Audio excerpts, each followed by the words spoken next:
ஒரே நாடு ஒரே தேர்தல்ன்றது வந்துட்டு சாத்தியப்படுமான்னு தெரியல. ஏன்னு கேட்டிங்கன்னா, நம்ம இந்திய நாட்டில் வந்து பல்வேறு மதத்தை சார்ந்தவங்களும் மொழி சார்ந்தவங்களும் இனத்தை சார்ந்தவங்களும் இருக்கிறாங்க. ஆனால் ஒற்றுமையாக தான் இருக்கும். நம்ம ஒவ்வொருத்தருக்கும் வந்து பார்த்தீங்கன்னா கல்ச்சர் இருக்குது. இப்போ அதெல்லாம் பாதிக்கப்படும். நாடு முழுவதும் ஒரே பயிர் வைக்க முடியுமா? என் வாழ்க்கை முறை எனக்கு என்னவோ அப்படி தான் நான் வாழணும்னு நினைப்பேன். எல்லாருக்கும் ஒரே மாதிரினா அப்போ உலகம் முழுவதும் ஒரே தேர்தல் நடத்த முடியுமா? இல்லை உலகம் முழுவதும் ஒரே தலைவர் தேர்ந்தெடுத்துருவாங்களா? வாய்ப்பு இருக்குதா? இல்லை. அப்புறம் எப்படி அது? ஒவ்வொரு இடத்துக்கும் ஒவ்வொரு மாதிரியான தேர்தல் வருது. இப்போ ஒரிசாவுக்கு தனியாக வைக்கிறான், மகாராஷ்டிராவுக்கு தனியாக வைக்கிறான், நம்ம தமிழ்நாட்டுக்கு தனியாக வைக்கிறாங்க. இப்படி சேர்ந்து எல்லாம் ஒரே டைமாக வைக்கணும்னா அது மேனேஜ் பண்ணுறதே தேர்தல் ஆணையத்துக்கு கஷ்டமாக இருக்காதா? இந்த ஒரே நாடு ஒரே தேர்தல் என்ற ஒரு மசோதா வந்து நம்ம முழுமையாக எதிர்க்கிறன்றது தான். ஏன்னா இன்றைக்கி வந்து சுதந்திரம் அடைஞ்ச ஃபஸ்ட்டு எலெக்ஷன் வந்து இந்த மாதிரியான ஒரு முறையில் தான் நடந்துச்சு. ஒரே நாடு ஒரே தேர்தல் என்ற ஒரு எலெக்ஷன் முறையாக தான் நடந்தது. ஆனால் அதுக்கப்புறம் இன்றைக்கி 2024 வரைக்கும் அந்த முறை வந்து மாற்றப்படுறதுக்குன்னா பல அரசியல் காரணங்கள் இருக்குது. பல ஸ்டேட்ஸோட நேச்சர் வந்து மாறி இருக்குது. பல்வேறு திட்டங்கள், பல்வேறு அம்சங்கள் வந்து இந்த இந்தியாவுக்குள்ளே இருக்குது. இது வந்து இந்தியான்றது ஒரு பன்முகத்தன்மை கொண்ட ஒரு நாடாக இருக்கிறதுனால நம்ம ஒரே நாடு ஒரே தேர்தல்ன்ற ஒரு திட்டத்தை வந்து எப்படி ஏற்றுக்க முடியும்? இன்றைக்கி மோடியோடைய அமைச்சரவையில் வந்து ஒரு மசோதா வந்து அவங்களே நிறைவேற்றுறாங்க. அவங்களே வந்து நிறைவேற்றி முடிவு பண்ணுறாங்க. இதை வந்து அடுத்த பார்லிமெண்ட் அசம்பிளிகளில் நான் எடுத்துகிட்டு போவேன், ஒரே நாடு ஒரே தேர்தல்ன்ட்டு. முன்னாடியே இது மாதிரியான டாக்ஸ் வந்து லாஸ்ட் எலெக்ஷன் கேம்பெயின் அப்பயே வந்திருக்கு. 2024 எலெக்ஷன் பார்லிமெண்ட் எலெக்ஷன் செஷன் அப்பயே வந்திருக்கு. அப்பயே இது வந்து பல அரசியல் கட்சிகளும் இந்தியாவில் இருக்கிற பெரும்பான்மையான லெஃப்ட் பாலிடிக்ஸ் பேசுகிற அரசியல் கட்சிகளும் இதை முழுமையாக எதிர்த்துருக்கு. அரசியலமைப்பு சட்டம்னு ஒன்று இருக்குது. அதில் அந்த அடிப்படை சாராம்சத்தில் யாருமே எதுவும் கை வைக்கக்கூடாதுன்றது தான் வந்து இங்கே எல்லோரும் எல்லா அறிஞர்களுமே சொல்லப்படுற விஷயம். அப்படிப்பட்ட அந்த அடிப்படை கூறில் அந்த பேசிக் ஸ்ட்ரக்சரில் இப்போ கையை வைக்க துணிஞ்சிருக்காங்க. அந்த ஒரே நாடு ஒரே தேர்தல்னு கொண்டு வரப்போ ஏற்கனவே இங்கே மாநில சுயாட்சி என்பது வந்து மிகப்பெரிய கேள்விக்குறிக்கு தான் போயிட்டுருக்கு. இப்போ இந்த ஒரே நாடு ஒரே தேர்தலை கொண்டு வந்து அந்த மாநில சுயாட்சிக்கான அர்த்தம் அந்த டெஃபினேஷனே டிக்ஷனரியில் இருக்கவே கூடாதுன்றது அவங்களோட எண்ணம் போல்.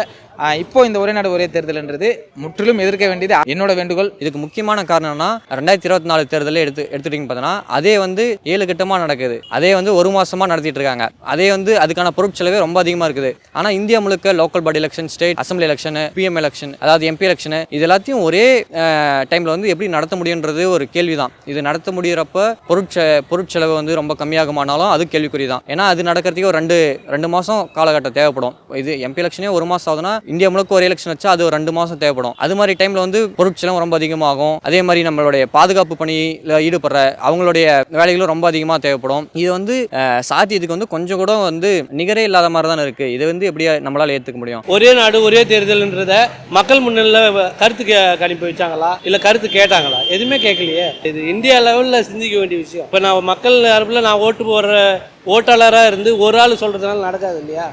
எத்தனை கோடி மக்கள் இருக்குது. ஒவ்வொருத்தவங்களும் இந்த மாதிரி மக்கள்கிட்ட கேட்கணும்னு வற்புறுத்தினா அது மக்களை தேடி வரும் அந்த விஷயம். மணிப்பூர் வந்து 1.5 வருஷமா 2 வருஷத்துக்கிட்ட பற்றி ஏறுது. அவர் போய் இன்னும் பார்க்கல. போன தேர்தல் அப்பயும் பார்க்கல. தேர்தல் அப்போ வந்து பார்க்கறது சரிதான். தமிழ்நாட்டுக்கு 2 தடவை வந்தார் தேர்தல் அப்போ. அதுக்கப்புறம் ஒரு தடவை 2 வெள்ளம் வந்துச்சு, அப்போ கூட வரல. கேரளா சைடு போக கூட மாட்டேன், போனால் மதிக்க கூட மாட்டானே அவரை மோடியை. பேசிக்காகவே தெரியும் எலெக்ஷன் கமிஷன் எப்படி செயல்படுன்றது. இப்போ இந்த ஒரே நாடு ஒரே தேர்தல்னு வரப்போ ஆட்சியில் இருக்கிறவங்க வச்சு தான் சட்டம். அவங்க எல்லாமே அவங்க கையில் இருக்கு இல்லையா? சோஷியல் மீடியாஸாக இருக்கலாம், அரசாங்கமாக இருக்கலாம், அரசு அதிகாரிகளாக இருக்கலாம், எல்லாரையும் அவங்க விலைக்கு வாங்குறது அவங்களோட கண்ணோட்டம். அவங்க நல்ல அரசியல்வாதிகளோட பெரும்பான்மையோட கண்ணோட்டம். அப்படி இருக்கிற சூழ்நிலை ஒரே நாடு ஒரே தேர்தல் வரப்போ தேர்தலில் வின் பண்ணுறவங்க யாருன்றது முன்னாடி அவங்க ஜட்ஜ் பண்ணிலாம் வச்சுப்பாங்க. மோடி ஜெயிச்சதுலேருந்து எல்லா மசோதாவும் எல்லா விஷயத்துலையும் அப்படி தான் பண்ணிட்டு வந்துடுறாரு. அதாவது டிஜிட்டல்ன்றாங்களே தவிர அன்றாட வேலைக்கு போகிறவங்க கஷ்டப்படுறவங்களுக்கு டிஜிட்டலாக இல்லை. இன்னமும் நான் கஷ்டப்படுறேன்னா கஷ்டப்பட்டு தான் இருக்கோம். டிஜிட்டல் வந்து எங்களுக்கு என்ன பண்ணுச்சு? ஒன்றும் பண்ணல. இன்றைக்கி இது மட்டும் இல்லாமல் தொடர்ந்து பிஜேபி ஆர்எஸ்எஸ் வந்து ஒரு மையப்படுத்துகிற அவங்களுடைய கவர்மெண்ட் வந்து ஒரு மையப்படுத்துகிற ஒரு வேலையை பண்ணிட்டு இருக்கு. இப்போ எஜுகேஷன் எடுத்துக்கிட்டோம்னா என்ஐபி எடுத்துக்கிறாங்க. அது வந்து இந்தியா முழுக்க ஒரே கல்விக் கொள்கை தான் இருக்கணுன்றாங்க. அதே மாதிரி இப்போ அக்னிபாத்ன்ற அந்த ராணுவத்தை எடுத்துனாலும் அதுவும் வந்து மையப்படுத்துகிற ஒரு வேலை, இந்தியா முழுக்க ஒரே வேலை இதாக இருக்கணும். இது மாதிரியான தொடர்ந்து பிஜேபி ஆர்எஸ்எஸ் கவர்மெண்ட் வந்து ஒரே மாதிரியான இந்தியா முழுக்க ஒரே கட்சி தான் இருக்கணும், ஒரே தேர்தலாக இருக்கணும், அடுத்தது வந்து ஒரே கட்சி தான் இருக்கணும், ஒரே மக்கள் தான், இந்துக்கள் மட்டும்தான் இருக்கணுன்ற விஷயத்தையும் அவங்க பேசுறது வந்து தயங்க மாட்டாங்க. இது மாதிரியான விஷயங்களை வந்து தொடர்ந்து பிஜேபி இந்த ஃபாசிஸ்ட் கவர்மெண்ட் வந்து பண்ணிகிட்டே இருக்குது. இன்றைக்கி வந்து அது சாத்தியம்னு அவங்களுக்கே தெரியும். அமெண்ட்மெண்ட், கான்ஸ்டியூஷனல் அமெண்ட்மெண்ட் ஒன்று பண்ணணும்னா ஒரு தனி மெஜாரிட்டி, சிம்பிள் மெஜாரிட்டியோடைய சிறப்பு மெஜாரிட்டி வேணும் ஒரு கான்ஸ்டியூஷன் வந்து அமெண்ட்மெண்ட் பண்ணால். அதாவது மக்களவையிலையும் மாநிலங்களவையிலையும் ஒரு மசோதா வந்து வருதுன்னா, உதாரணத்துக்கு வந்து இந்த ஒன் நேஷன் ஒன் எலெக்ஷன் வருதுன்னா அந்த மசோதா வந்து அமெண்ட்மெண்ட் பண்ண அசம்பிளியில் இருக்கிற மெம்பர்ஸோடைய 2% மெம்பர்ஸ் வந்து ஓட் பண்ணணும், அதுக்கு ஆதரவு ஓட் பண்ணணும். இன்னைக்கு பிஜேபி கவர்மெண்ட்டுக்கு வந்து சிம்பிள் மெஜாரிட்டியில் இல்லை, அவங்களே கூட்டணியில் தான் ஆட்சி அமைச்சிட்டு இருக்காங்க. இப்படி இருக்கும்போது 3% மெம்பர்ஸ் வந்து எப்படி வாக்கு செலுத்தி அதை வந்து நம்ம ஒரு பில்லா வந்து பாஸ் பண்ணி எடுத்துட்டு வர போறாங்கன்றது ஒரு கேலிக்குரிய விஷயமா தான் நம்ம பார்க்க முடியும். ஏன் இன்னைக்கு வந்து இந்த விஷயத்தை இன்னைக்கு பெருசா எடுத்துட்டு வராங்கன்னா, இன்னைக்கு லாஸ்ட் அசம்பிளியில் பார்லிமெண்ட் அசம்பிளியில் பார்த்தீங்கன்னா அதானி மேல வந்து அதானி குழுமத்து மேல ஒரு மிகப்பெரிய ஒரு குற்றச்சாட்டு, அதானி அம்பானி மேல ஒரு மிகப்பெரிய குற்றச்சாட்டு, அவங்க வந்து பிசினஸ் கிரைம்ஸ்ல ஈடுபட்டாங்கன்ட்டு தொடர்ந்து எதிர்க்கட்சிகள் வந்து பார்லிமெண்ட்ல வந்து பேசிட்டே இருக்காங்க. அது பத்தின விவாதங்கள் வந்துட்டே இருக்கும்போது இதை எப்படி திசை திருப்பணும், உடனே எப்படி திசை திருப்பணும்னா இது மாதிரியான ஒன் நேஷனல் எலெக்ஷன்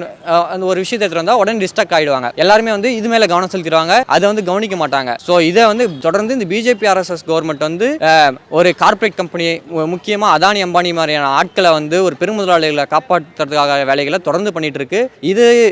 இதன ஒரு விளைவாக தான் இன்னைக்கு வந்து இந்த பார்லிமெண்ட் செஷன் வந்து பார்லிமெண்ட்ல வந்து இந்த விஷயங்கள் வந்து வந்திருக்கதா நம்ம பார்க்க முடியும்.